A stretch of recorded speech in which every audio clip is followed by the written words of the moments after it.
आज का अपना वीडियो का टाइटल रहने वाला है becoming the best version of your self, the art of self projection. देखो, तुम्हें जन्म से ही एक पोटेंशियल दिया गया है, अनलिमिटेड पोटेंशियल। लेकिन पोटेंशियल बिना एक्शन के कुछ नहीं है। अगर तुम ग्रोथ नहीं कर रहे हो तो तुम वेस्ट हो रहे हो। Stagnation is failure. आज हम बात करेंगे अपने आप को एक बेटर वर्जन बनाने की। हम बात करेंगे ग्रोथ की, फियरलेसनेस की, अनएपोलोजेटिकली, और अपनी रिस्पॉन्सिबिलिटी को हेड ऑन लेने की। Let's get started. पहला स्टेप, ग्रोथ को अपनाओ। नो मोर एक्सक्यूजेस, नो मोर कभी फिर से कोशिश करेंगे। अभी का वक्त है। तुम्हारा सबसे बड़ा दुश्मन कोई और नहीं, तुम खुद हो। तो सेल्फ डाउट में जी रहा है, उसे तोड़ डालो। तुम इतना कैपेबल हो जितना तुम कभी सोचे भी नहीं हो। अब समय आ गया है तुम अपने आप को उस तरीके से ट्रीट करो। Now how to embrace this? Daily discipline. रोज एक स्मॉल स्टेप लो जो तुम्हें अनकंफर्टेबल बनाए। छोटी सी छोटी प्रोग्रेस भी तुम्हें उस बेटर वर्जन में ले जा सकती है। Accountability partner. एक ऐसा इंसान को ढूंढो जो तुम्हें अकाउंटेबल रखे, हर गलती या हर सक्सेस के लिए। वो आपका दोस्त, गर्लफ्रेंड, बीवी, कोई भी हो सकता है। अगला स्टेप, टेक रिस्पॉन्सिबिलिटी। तुम्हारा जिंदगी का हर एक डिसीजन, हर आउटकम तुम्हारा हाथ में है। अगर तुम फेल होते हो, दैट्स ऑन यू। अगर तुम जीतते भी हो तो it is also on you. उसका क्रेडिट भी तुम्हें मिलेगा। ब्लेमिंग अदर्स और waiting for someone else to fix your life, ये माइंडसेट तुम्हें कभी भी आगे बढ़ने नहीं देगा। Now self audit. हर हफ्ते अपने एक्शंस और डिसीजंस को एनालाइज करो। क्या तुमने अपना 100% दिया था? अगर नहीं तो क्यों नहीं? Ownership mindset. हर सिचुएशन में देखो, मैं यहाँ से क्या सीख सकता हूँ। गलतियाँ करो लेकिन उससे सीखो, इम्प्रूव करो, जिंदगी में उन्हें इम्प्लीमेंट करो। फियर सबको होता है, लेकिन डर तुम्हारा दुश्मन नहीं है। Fear is your guide. तुम जहाँ सबसे ज़्यादा डरते हो वही तुम्हें जाना है। जब तुम्हें सबसे ज़्यादा डर लगे तभी तुम्हें छलांग लगाना है। जो चीज़ तुम्हें सबसे ज़्यादा अनकंफर्टेबल बनाता है, तुम्हें वही सबसे ज़्यादा ग्रोथ का मौका देता है। फियर को एक सिग्नल समझो कि तुम्हें सही रास्ते पे जाते हुए वो देख रहा है। How to embrace this? Face the fear head on. हर हफ्ते एक चीज़ करो जो तुम्हें डर लगता है करने में। जैसे कि पब्लिक स्पीकिंग हो गया। मान लेते हैं तुम्हें पब्लिक स्पीकिंग से बहुत डर लगता है। जाओ एक छोटा स्पीच दो, कहीं पे भी, अपना दोस्तों के सामने हो गया या फिर ऐसे कहीं चले जाओ जहाँ पे तुम्हें मौका मिले। फेलियर से डरो मत, लर्न करो, सीखो। Reframe fear. डर को तुम्हें अपना ग्रोथ का दोस्त बनाओ। सोचो, अगर ये मुझे हो गया तो मैं आगे कितना जा सकता हूँ। और बात याद रखना, resilience is the key. Life तुम्हें हमेशा चैलेंज करेगी, लेकिन तुम्हारा सक्सेस इस बात पर डिपेंड करेगा कि तुम कैसे रिस्पॉन्स करते हो। जब सब कुछ तुम्हारे अगेंस्ट हो रहा हो, वही वक्त होता है तुम्हारे ट्रू स्ट्रेंथ दिखाने का। Daily meditation, reflection. अपने इमोशंस को कंट्रोल करो, उन्हें रिएक्ट मत होने देना। दिन के शुरू या एंड में 10 मिनट के लिए मेडिटेट करो और अपने गोल्स पर फोकस करो। Keep going no matter what.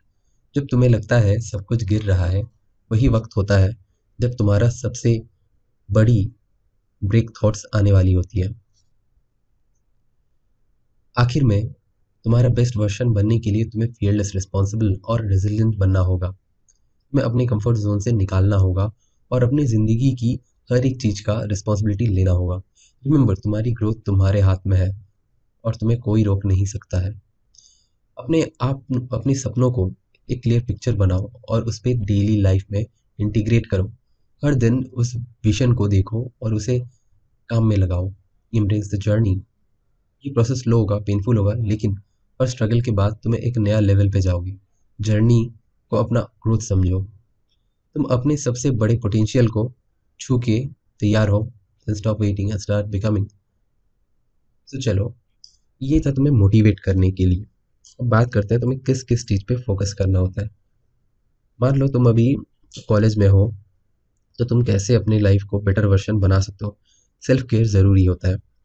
इसका मतलब ये नहीं है कि तुम अगर हेल्थ केयर वगैरह या फिर स्किन केयर नहीं करते हो, तो फिर तुम सही जगह पे नहीं जा रहे हो। देखो, स्किन केयर करना ज़रूरी है, बॉडी को सही रखना ज़रूरी है, अपना हेल्थ को सही रखना ज़रूरी है, अपना खाना पीना सही करना ज़रूरी है, सब कुछ सही करना ज़रूरी है। ऐसा नहीं है अगर तुम स्किन केयर करते हो तो तुम्हें लड़की मान लिया जाएगा। Everything is important, you will have to understand it. अपने आप को ग्रूम रखना है, अपने आप को अकाउंटेबल बनाना है, जो भी तुम गलतियाँ कर रहे हो सही कर रहे हो उसके लिए। तुम अपना जीवन के 20-22 साल के उम्र के अंदर हो, तो उसमें तुम्हें क्या करना चाहिए? Focus on your mental health, gym जाओ, बॉडी बनाओ, खाने पे ध्यान दो, अपना लाइफ को एक नई दिशा पे ले जाओ। सी, तुम्हें करना कुछ खास नहीं है। अगर तुम कमा रहे हो या फिर तुम्हारे पास पैसे हैं कहीं से भी, you should start doing SIPs and all. You should start learning about the other aspects of life other than जो तुम खुद बस पढ़ाई कर रहे हो। मान लो तुम इंजीनियरिंग कर रहे हो या डॉक्टरी पढ़ रहे हो, कुछ भी पढ़ रहे हो, उसके अलावा भी तुम्हें बहुत सारी चीज़ें सीखने की ज़रूरत है जो तुम्हें ज़िंदगी में आगे बढ़ने में मदद करेगी। क्या पता आज तुम जो पढ़ाई किए हो वो कल को तुम्हें पसंद नहीं आए, कल को तुम्हें बिजनेस पे ज़्यादा फोकस मिल गया, बिजनेस पे तुम्हें ज़्यादा ग्रोथ देखने का मौका मिल गया, तो फिर तुम उसमें शिफ्ट करोगे। Before that you will have to start learning about business and about how things works over there.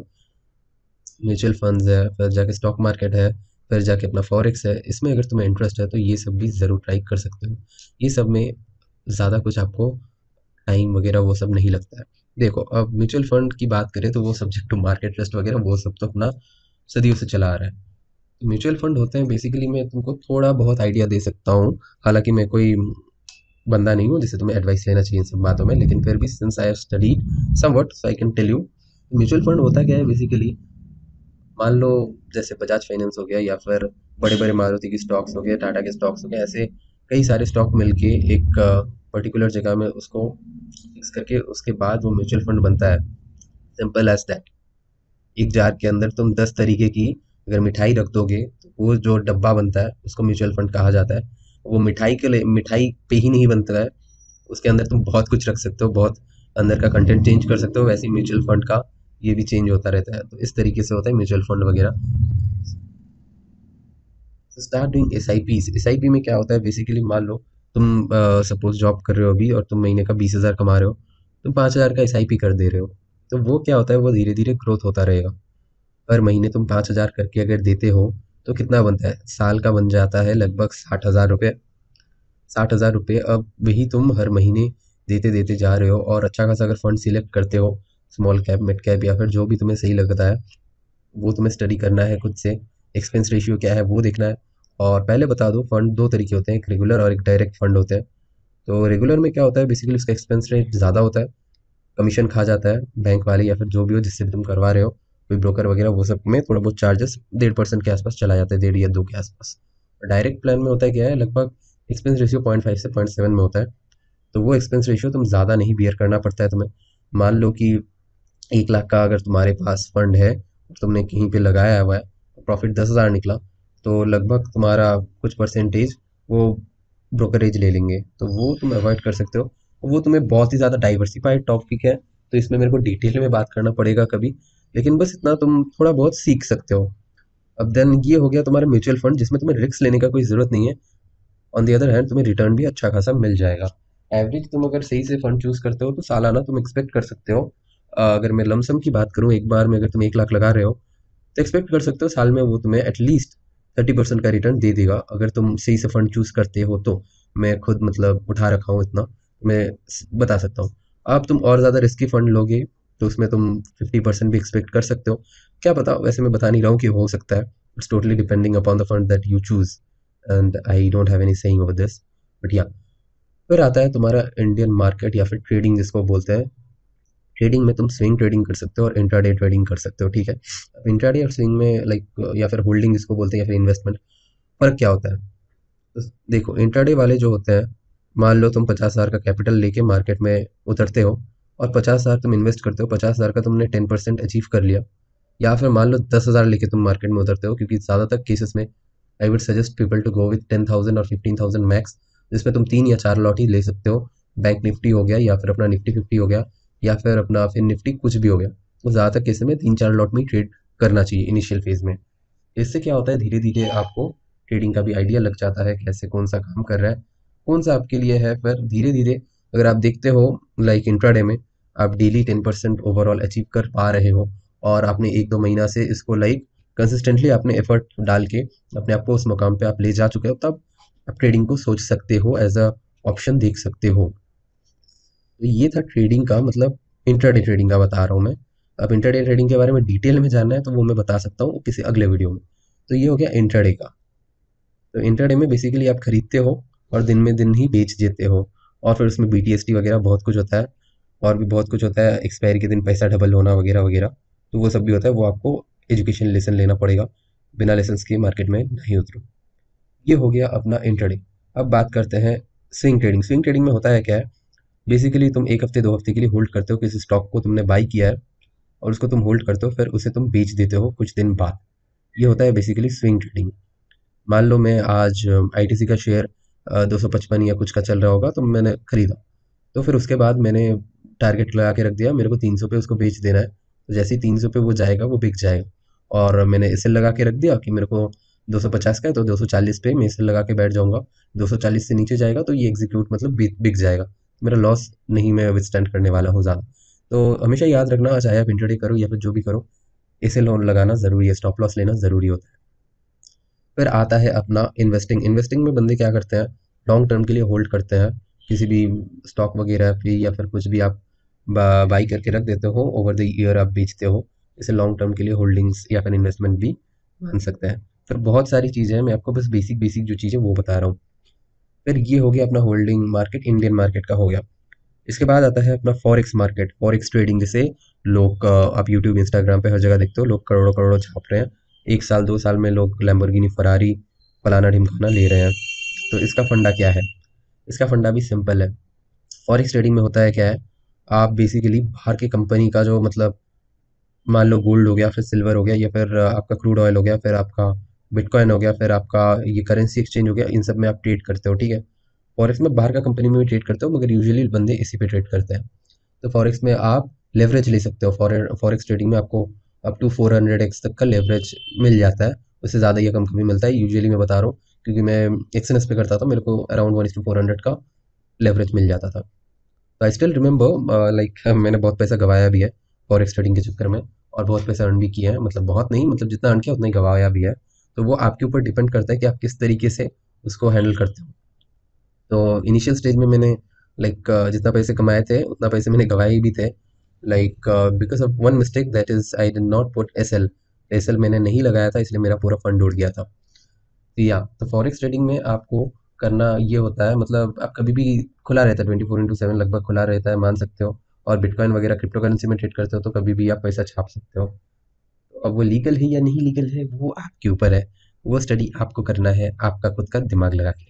Then again इसमें आप मोटा पैसा छाप सकते हो फॉरेक्स ट्रेडिंग में।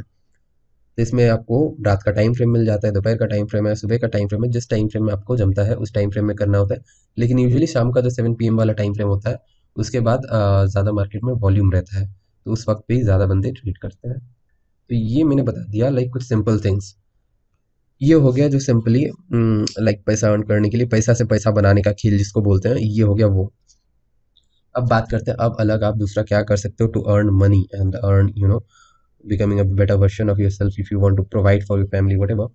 इसके बाद आता है आप कर सकते हो digital marketing, social media management, फिर जाके हो गया कंटेंट क्रिएशन। ये सब भी एक ऑप्शन होता है, इन सब के ज़रिए भी आप पैसा कमा सकते हो।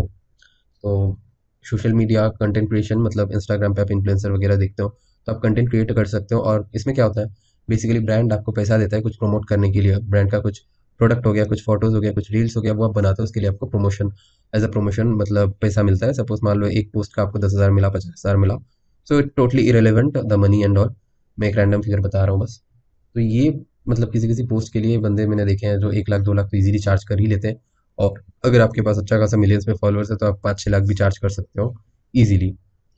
देन ये हो गया अपना कंटेंट क्रिएशन का, ये इंस्टाग्राम का। फिर आता है यूट्यूब वगैरह। यूट्यूब पे अगर आप वीडियो वगैरह चैनल वगैरह बनाते हो, फेसलेस भी बनाते हो, आप खुद का अपना डॉक्यूमेंट शेयर करते हो वगैरह, या फिर कोई मोटिवेशनल जो भी है आपको करना है यूट्यूब पे भी करते हो। यूट्यूब पे भी स्पॉन्सरशिप मिलता है अगर आपके पास अच्छा खासा फॉलोइंग है। पर यूट्यूब आपको पैसा देता है एडसेंस के जरिए से, मतलब बस अगर यूट्यूब की बात करें तो आपको एडसेंस से 55% तक का आपको रेवेन्यू यूट्यूब आपके साथ शेयर करेगा, आपका एडसेंस का। तो कुछ इस तरीके से आप अर्न कर सकते हो। फिर हो गया फ्रीलांसिंग। फ्रीलांसिंग में आप अपना स्किल्स जो हो गया उसको बेच के आप पैसा कमा सकते हो, बेसिकली लोगों को सर्विस प्रोवाइड करके। इसमें ग्राफिक्स डिज़ाइनिंग करना, फिर आपका हो गया वीडियो एडिटिंग वगैरह, फिर वेबसाइट डेवलपमेंट, जो भी आपको सही लगे, जो भी स्किल आपके पास है वो आप बेच सकते हो सर्विस के रूप पे। ये हो गया, फिर हो गया आप अपना एजेंसी मॉडल बनाना है तो वो बना सकते हो। आप बहुत सारा चीज़ें, बहुत सारा डाइवर्सिफाइड है। अगर आपको डिटेल में जानना है, लाइक क्या क्या करना है, किस किस टॉपिक पे जानना है, तो नीचे कमेंट करके ज़रूर बताना, मैं डिटेल में वीडियो बना दूंगा। और याद रखना, कोई भी चीज़ एक दिन में नहीं होता है। Falling in love also doesn't happen in one day, and same over your career. You cannot build it in one day. So it will take some time. Consistency is the key. मेहनत करते जाओ, enjoy the process, and the outcome, definitely you're gonna love it. But don't focus on the outcome, as it's gonna deteriorate your mindset. So yeah, that's it. I hope मैंने video में थोड़ा बहुत motivation तो दे दिया होगा, थोड़ा बहुत आप लोग का आइडिया एस्पेक्ट्स बता दिया होगा कि कैसे क्या करना है। और मैंने डेफिनेटली मतलब कैसे करना है ओवरऑल वो सब उतना डिटेल में नहीं बताया, लेकिन मैंने आपको सोर्सेस बता दिया, क्या ऑप्शन है आपके पास वो बता दिया। और अब अगर बात करते हैं कि डिटेल में अगर वीडियो बनाना है या फिर कैसे क्या करना है, कौन सा सबसे बेस्ट है वगैरह है, तो अगर कमेंट में आप बताते हैं तो इस पे भी हम सोच सकते हैं। That's it, goodbye, sayonara, take care.